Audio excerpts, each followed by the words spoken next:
Ladies and gentlemen, there's a difference between kindness and overextending ourselves. And too often we conflate the two when it comes to our relationships, especially with men. Today, I want us to reframe what it means to show up with strength, honesty, and dignity.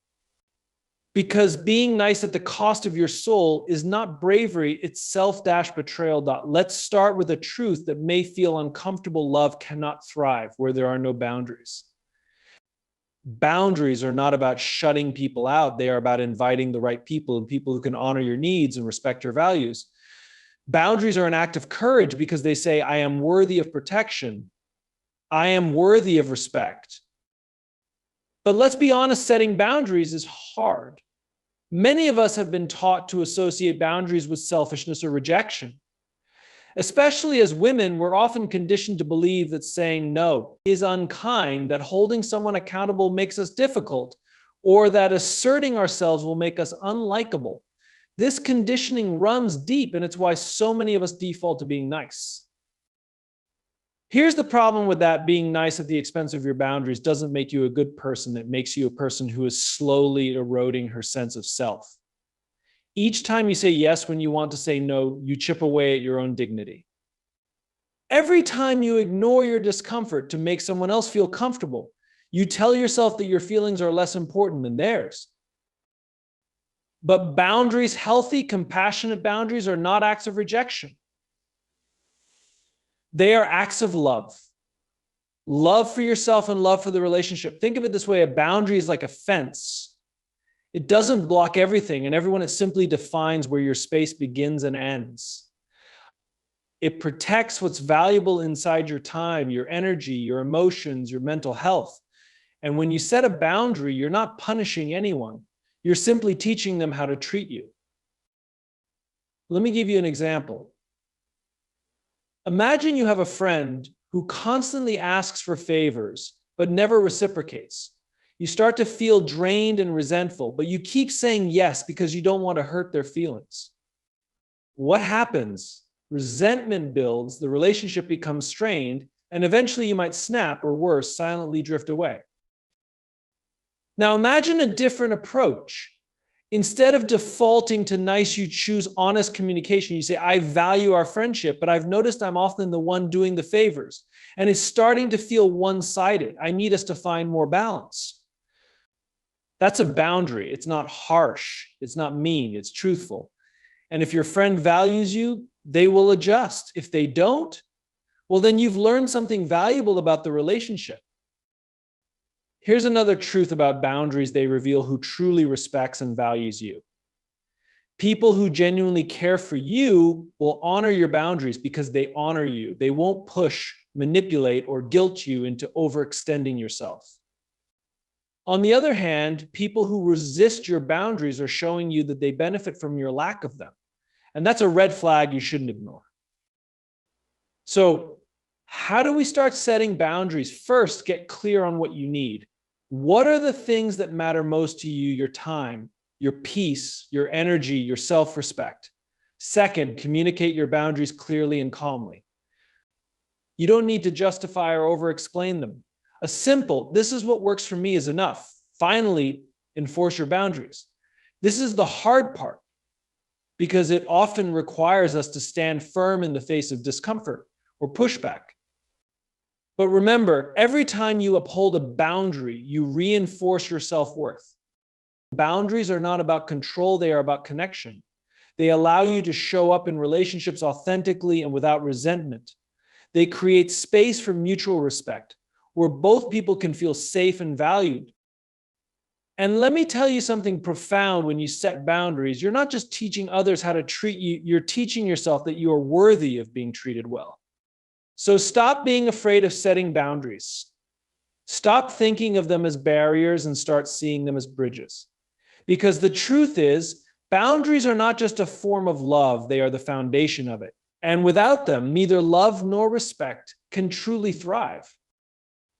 Let's take a moment to reflect on how often we place our self-worth on the negotiation table, consciously or unconsciously. How often do we give away pieces of ourselves in the hope of receiving validation, approval, or affection in return? Far too often, we mistake our self-worth for something that must be earned or bargained for instead of something inherent and non-negotiable. The truth is this: your self-worth is not a bargaining chip. It is not up for debate, compromise, or discount. And yet many of us live as if it is. Think about the times you've bent over backward to be agreeable, even when it meant silencing your own voice. Think about the times you've stayed in relationships that made you feel small because you believed it was better than being alone. Think about the moments you've over-explained yourself, apologized for things that weren't your fault, or settled for less than you deserved all because you thought you needed to prove your value. Here's what I want you to understand: you don't have to prove your worth to anyone. Your value does not come from how likable you are, how many sacrifices you make, or how much you can give before asking for anything in return. Your value is intrinsic. It was there the day you were born, and it will be there every day of your life. But somewhere along the way, many of us were taught to believe otherwise.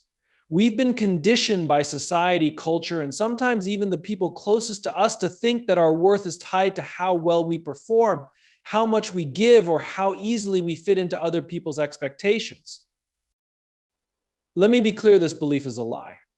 When you base your self-worth on external factors, what others think of you, how much you achieve, or whether someone loves you, you hand over the power to define your value. You put yourself at the mercy of things you can't control. And when you do that, you end up compromising. You tolerate disrespect because you think it's the price of love. You accept crumbs of attention because you believe that's all you deserve. You say yes to things you don't want because you're afraid of rejection. In these moments, you are treating your self-worth like a commodity, something that can be traded, diminished, or negotiated. But your worth is not a commodity. It is not for sale. It is not contingent on someone else's opinion of you. And it certainly isn't something you should ever bargain with. Let me share a hard truth: if you don't recognize your own worth, others won't either. The way you treat yourself sets the standard for how others will treat you. If you keep discounting your value, don't be surprised when others do the same. Now, let's talk about what it means to reclaim your self-worth. Reclaiming your self-worth starts with a mindset shift. It's about understanding that you don't need to earn the right to take up space, have boundaries, or be respected. These things are your birthright. It's also about letting go of the need for external validation.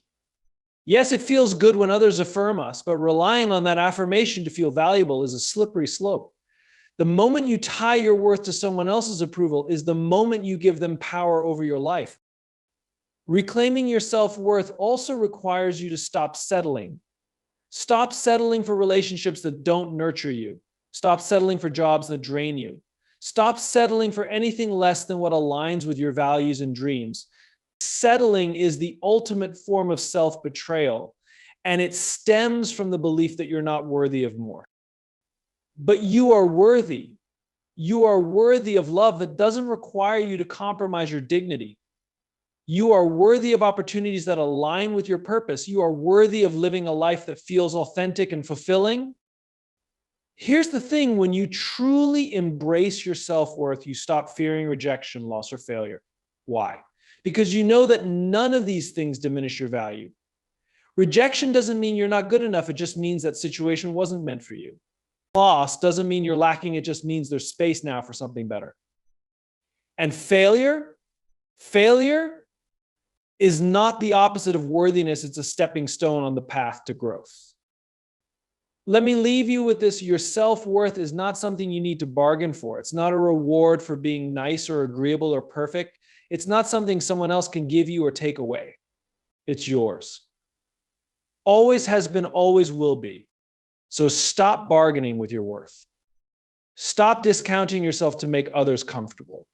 Stop compromising your dignity to earn someone's approval. You are enough exactly as you are. And the moment you start living like you believe, that is the moment your entire life will change. Own your worth. Protect it fiercely. And never, ever put it on the negotiation table again. Let's be honest, being authentic in today's world is no small feat. We live in a culture that constantly tells us who to be, what to do, and how to fit in. The pressure to conform can feel overwhelming. We're bombarded with messages that say, be agreeable, not too opinionated, don't stand out too much, or don't make people uncomfortable in this environment. Choosing to live authentically, to show up as your true self, is an act of extraordinary courage. Authenticity is not about being perfect, it's about being real. It's about embracing who you are, flaws and all, and letting that shine through in how you live, love, and lead. But let's be clear, authenticity is not easy. It requires vulnerability, and vulnerability feels risky. When you're authentic, you expose yourself to the possibility of criticism, judgment, and rejection. And yet, the alternative, hiding who you are to gain approval, comes at an even greater cost. When you suppress your authenticity to fit in, you betray yourself. You put on a mask, say what you think others want to hear, and mold yourself to meet their expectations. And while this might win you temporary acceptance, it comes at the expense of your peace. Pretending to be someone you're not is exhausting. It drains your energy and leaves you feeling disconnected, not just from others, but from yourself. Authenticity, on the other hand, is liberating. When you live authentically, you give yourself permission to show up as you truly are. You stop worrying about whether people will like you, because you realize that the right people will love you for who you are, not who you pretend to be. Authenticity allows you to cultivate relationships that are genuine and meaningful. It creates a foundation of trust because people know they're seeing the real you. But authenticity isn't just about personal relationships, it's about how you navigate the world. It's about aligning your actions with your values, speaking your truth even when it's uncomfortable, and refusing to shrink yourself to make others more comfortable. It's about choosing integrity over approval and courage over conformity. Let me ask you this: how many times have you held back your thoughts, dimmed your light, or laughed at something you didn't find funny just to keep the peace? How many times have you gone along with something that didn't feel right because you were afraid of being seen as difficult or too much?